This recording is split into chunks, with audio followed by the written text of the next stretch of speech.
Hey, Jordan, how's it going? Good, good.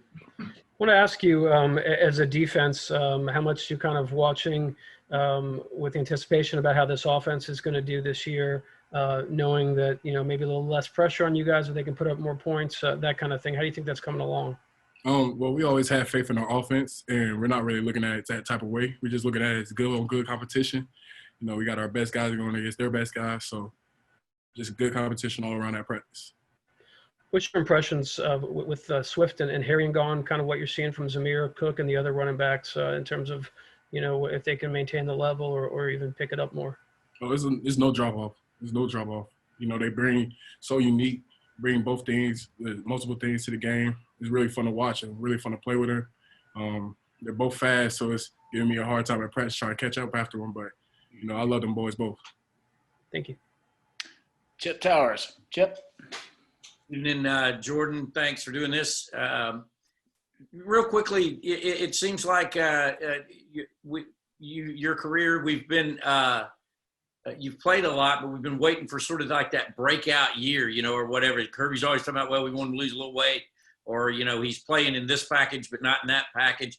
Do you feel, with being an upperclassman now, like everything's finally coming together for you to realize all that potential that everybody talks about when it comes to you? Definitely. I know it's a lot of pressure on me. I put a lot of pressure on myself for this year, especially maintaining my weight, getting active, running a lot more, trying to run a lot faster during practice. Just try to compete, and I feel like everything will fall into place once the season start rolling around. You're a big guy. Do you ever get tired of that? Do you get tired of talking about weight and that kind of stuff? And I'm sure it's something you kind of have to deal with actively as well with the nutrition folks and everything. Yeah. Talking about it is not an issue for me. It's more motivation for me. Just want to make sure I'm in the best position and condition that I am for the team. Anthony Dasher. Dash. Hey, Jordan, good to see you, man. Kind of a follow-up on what kind of Chip just asked. The older you've gotten, has it become easier for you to kind of keep yourself in the desired condition? Or that's something you continue to have to really kind of work on? Yeah, definitely. For myself, quarantine was hard for me to keep my weight in check, but we got it back down, regulate it, and just trying to progress every day. Just move chip lower and lower, move faster and faster every day. Look at myself in the mirror sometimes, and I'll be like, dang, you're really slimming up. So it's just good to see the progression. Just real quick follow-up, another quick question. When you look at this year as a defensive line, what's different about this year's group as opposed to the one last year? I don't see any different. Everybody, we play the same role. Dan, he calls the framework of the defense, we play between it. So there's really no drop-off. There's really no changes. We still playing the same plays, same calls. It's just you got to have the mentality. It's really the mentality for us. We want to create havoc. So, if they had that dog mentality, it's always going to be with us. Thanks, man. All right, Seth Emerson. Seth? Hey, Jordan.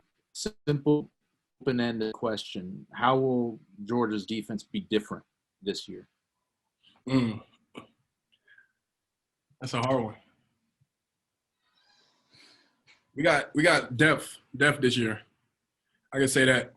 We have a lot of depth. A lot of young players are coming up, filling roles. We have to keep a next man up mentality because, with everything, coronavirus, anything can happen this season.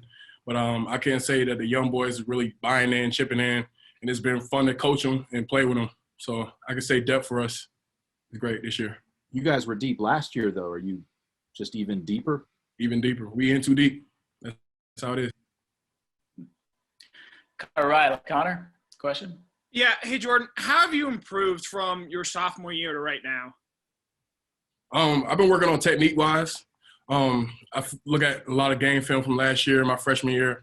I feel like I played too loose. Just want to tighten down on my technique and also keep the power and strength that I also have naturally and just push the pocket. Pass rushing, working on my pass rush ability. That's why I have to keep running, keep gunning. But pass and technique, that's my biggest things for me. And then Jalen Carter is a freshman. A lot of people have talked and raved about so far. What have been your impressions of him? Love him. He's like a little brother to me. As all freshmen goes, as I did myself, we have little walls and we hit the humps. but just trying to figure out ways to push through and help him so he can help us in the defense. Jake Rowe. Jake? Hey, Jordan. I asked the same question at Olin, but Dewan Mathis having a chance to kind of win that starting job.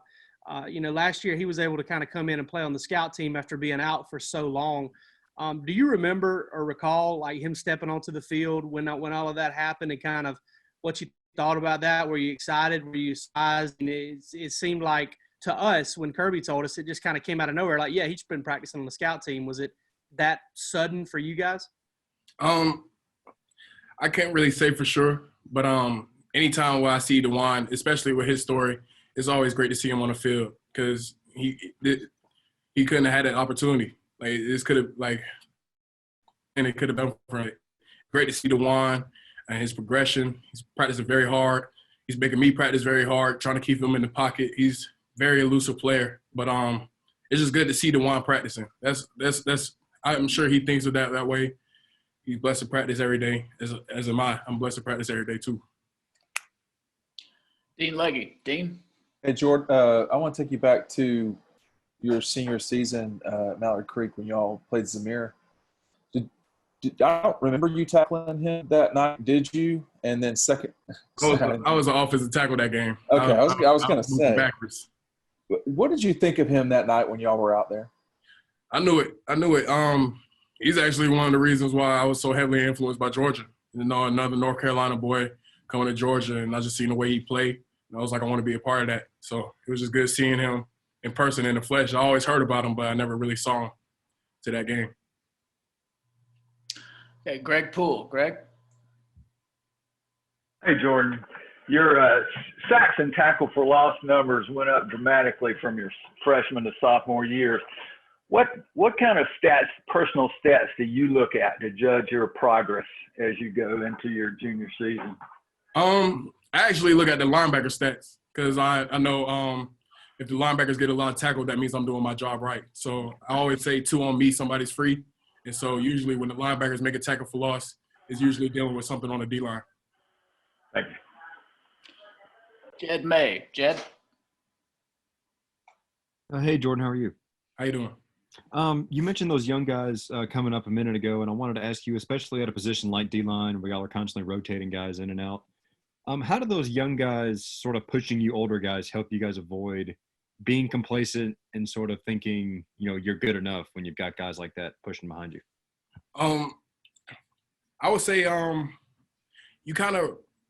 feel like this year, I feel like I know the scheme a little bit more in depth. And I know it enough that I could teach somebody. And usually Coach Scott always says it's a mastery level when you could teach somebody else what you're doing. And so just being able to do that and keeping myself in check mentally and physically, everybody's going to push. It's a competition every day. I don't think anybody's complacent on this team. Anything can happen. You're not like a superstar, but it's just being able to teach the young boys. And then if they take off and run, then hey, that's passing the torch. So I'll be proud of them for that. So.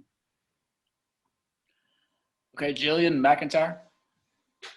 Hey, Jordan. So I asked Nolan the same question, but when it comes to home field advantage this season, I know that the energy and noise usually in Sanford really helps the defense make those big plays. So how do you think the changes in the atmosphere will impact you and the rest of the defense? I would say for me, I'm usually zoned in, I'm locked in, and the crowd noise does help, especially when we're stemming and everything. But I think if we're just focused on ourselves, focused on the defense, then it should be no drop off and no issue dealing with the crowd. Thank you. Time for one more question. Blaine Gilmer. Blaine? Hi, Jordan. Just wanted to ask you, man, obviously it's exciting anytime any of your teammates get a chance to go to the NFL and you're always happy for them, but how excited were you to see Malik Herring come back and provide that senior leadership this year for you guys interior? I love it. I love Malik. He's my older brother. I consider everybody on the D-line, especially one of my tightest brothers. So just seeing him come back for his senior year, it means a little bit different for him. It means a lot more. So I want to do everything I can for him that he can be sent off the right way. And even Devontae Wyatt, I want to make sure I do everything right for him too. Absolutely. Thank you. All right, Jordan, thanks for your time tonight. I really appreciate it. And Thank you. thanks, Have a good one. thanks for everybody for your patience. Thanks, George. Thank you. Appreciate it, man. I'll see you.